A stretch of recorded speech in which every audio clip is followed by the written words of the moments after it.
Assalamualaikum warahmatullahi wabarakatuh. Kembali lagi bersama saya Rangga di channel Kironggo Jati. Salam sejahtera untuk kalian semua dimanapun kalian berada. Semoga kita selalu diberkahi oleh Allah Subhanahu wa Ta'ala, dijauhkan dan dilindungi dari segala macam mara bahaya. Amin amin ya robbal alamin. Kita bisa lihat sekarang pola pikir manusia seperti apa. Mereka akan saling melukai, saling menyakiti. Kenapa kita tidak harus seperti itu? Karena kita harus sadar diri. Kita itu sama. Siapa yang menciptakan kita, maka kita akan kembali kepada Sang Pencipta.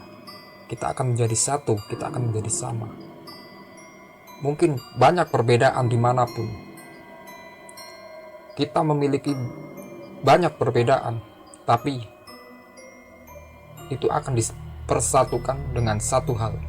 Ketahuitan di jalan Allah Subhanahu wa Ta'ala, di jalan kebenaran, di jalan kebaikan. Kenapa tidak mulai dari sekarang kita menyebar kebaikan? Kenapa kita harus saling melukai hanya dengan satu hal yang tidak akan kita bawa kelak di akhirat? Kita harus ingat, kita kelak akan kembali ke akhirat.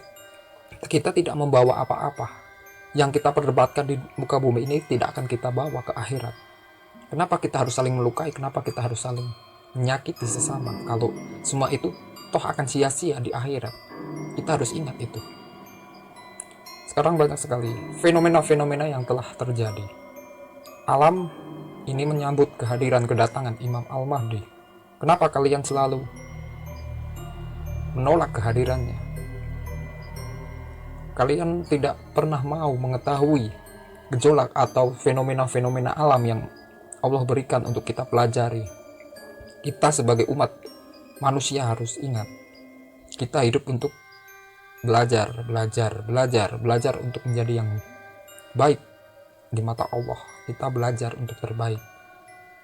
Jangan egois kita besar-besarkan. Kelak kita akan menyesal kalau sudah waktunya itu tiba. Kita harus ingat, Imam Mahdi, sang kesatria, panglima perang di akhir zaman, fenomenanya sudah terjadi.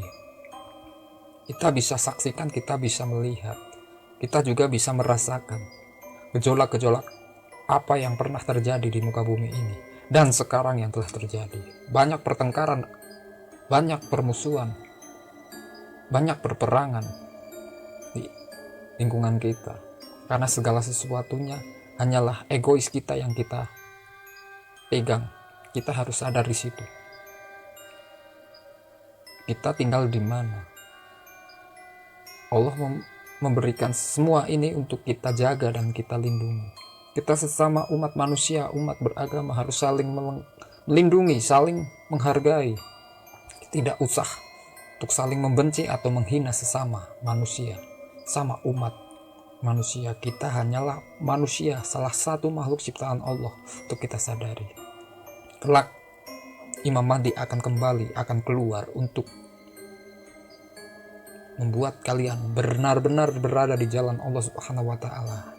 Kalian akan diberi dua pilihan, ikut bersama dia di jalan Allah atau kalian akan ikut di jalan Ad-Dajjal. Kalian harus paham, kalian harus ingat, kita tebarkan kebaikan ke sesama umat manusia, ke semua makhluk hidup yang ada. Kita jaga alam ini, kita tebarkan kebaikan ke sesama umat manusia. Niscaya kehidupan kita akan tenang, kita akan tentram. Kalau lingkungan kita semuanya baik. Jangan pernah kita tebarkan permusuhan di mana-mana. Toh segala sesuatunya hanya milik Allah. Kita hanya bisa untuk menjaga biar semuanya itu berjalan dengan baik. Kita harus ingat, kita harus paham, Allah yang menghendaki. Kita tinggal menaati dan menjalani apa perintah Allah sekarang ini. Ingat, jangan pernah kalian lecehkan, jangan pernah kalian hina, jangan pernah kalian menyepelekan yang akan terjadi. Wallahu alam, kita tidak tahu kelak kapan akan terjadinya. Kita tinggal siap. Jangan bilang Anda tidak siap. Kita harus siap. Kapanpun, dimanapun, apa yang terjadi kepada diri kita, di saat itu kita harus siap. Siap untuk menghadapi segala sesuatu yang Allah berikan. Mungkin sekian. Assalamualaikum warahmatullahi wabarakatuh.